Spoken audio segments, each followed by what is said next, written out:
Чувани граѓани, македонската економија драматично стагнира, а за тоа директно одговорни се штетните политики на владата и премиерот Зоран Заев.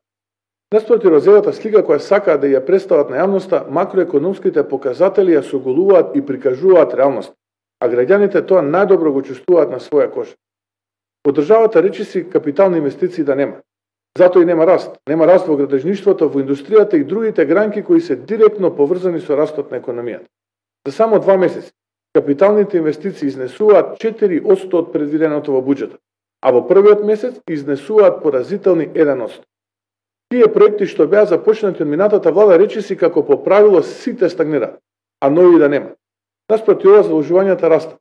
Тоа значи дека се задолжуваат за непродуктивни трошоци во услови кога нема капитални расходи. За само 2,5 месеци секое семејство владата на Зоран Заев го задолжи за над 1200 евра.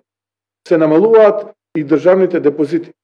Државните депозити се намалени за 214 милиони евра во изминативе 10 месеци, но се намалува и монетарното злато. Тоа е намалено за 12,5 милиони евра.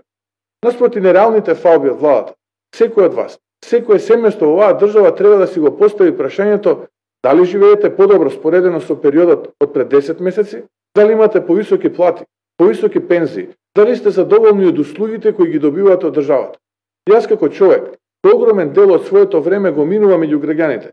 Ќе ви кажам дека ниту има повисоки плати, ниту се живее подобро.